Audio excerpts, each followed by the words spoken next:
26 de julio de 2026, un portavoz del Ministerio de Energía de los Emiratos Árabes Unidos anunció, en un comunicado de apenas 4 párrafos, que Abu Dhabi había firmado un acuerdo de suministro de gas natural licuado a 15 años con dos compradores asiáticos, ampliando la capacidad de exportación de la terminal de Ruwais en un 40%. Una noticia técnica, casi aburrida. El tipo de anuncio que normalmente pasa desapercibido entre los titulares de una guerra. Retengan ese dato durante los próximos 20 minutos, porque no es sobre gas de lo que, en realidad, están hablando los Emiratos cuando lo publican en ese momento exacto.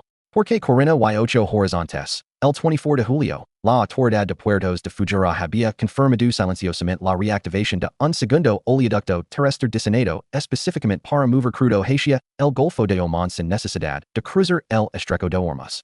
Y 48 horas después, el 28 de julio, un alto funcionario emirati declaró en medios regionales que su país estaba dispuesto a facilitar, sin comprometerse a mediar, cualquier canal de comunicación técnica entre Tehran y Riyadh sobre seguridad marítima. 3 anuncios. 3 días distintos. 3 departamentos distintos del mismo gobierno. Ninguno de ellos, leído por separado, dice nada extraordinario. Leídos juntos, dicen algo que Irán entendió antes que la mayoría de los analistas occidentales.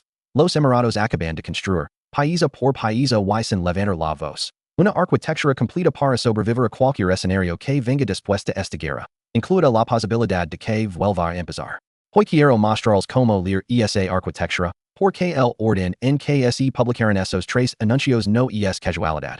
Y porque la verdadera audiencia de este mensaje nunca fue Washington and Tehran, sino un tercer actor que muy pocos análisis en español están nombrando todavía. Hashtag la pregunta que están haciendo mal. Si siguen la cobertura de esto en cualquier cadena internacional, la pregunta que dominan los titulares es previsible. Si está alineando Abu Dhabi con Riyadh para presionar a Irán, o está buscando en secreto un acercamiento con Tehran a espaldas de sus socios del Golfo. Es una pregunta binaria, hecha para un mundo de bloques. Y ese mundo, para un país como los Emiratos, dejó de existir hace años. La pregunta correcta es otra. Que construye un estado que no tiene la profundidad estratégica para sobrevivir un bloqueo del Estrecho de Ormuz, pero si tiene el capital, la geografía y el tiempo para construir su propia salida de emergencia antes de que la necesite? En los próximos 20 minutos les voy a mostrar la respuesta, hilo por hilo. Y al final vamos a llegar a la parte que de verdad importa. Quien se beneficia cuando un país mediano deja de depender de un solo punto de estrangulamiento geográfico para sobrevivir. Hashtag el marco. Redundancia estratégica, no neutralidad.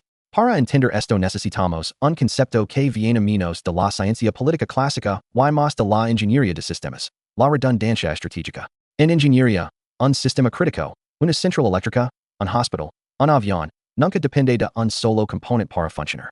Se construyen rutas alternativas, generadores de respaldo, sistemas dobles, precisamente para que el fallo de una sola pieza no derive de el edificio.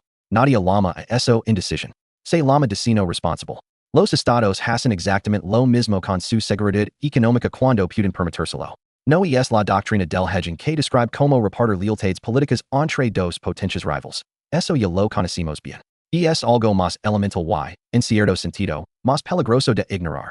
La construcción física y logística de rutas alternativas para que ningún actor externo, en ni siquiera un hotel, pueda apagar tu economía cerrando un solo punto del mapa.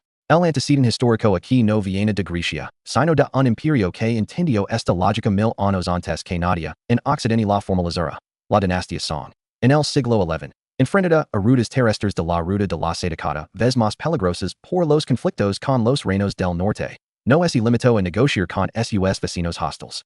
Construyó, en paralelo, toda una infraestructura marítima nueva, puertos, ferros, rutas comerciales alternativas por el mar de China meridional, que redujo su dependencia de un solo corredor terrestre controlado por terceros.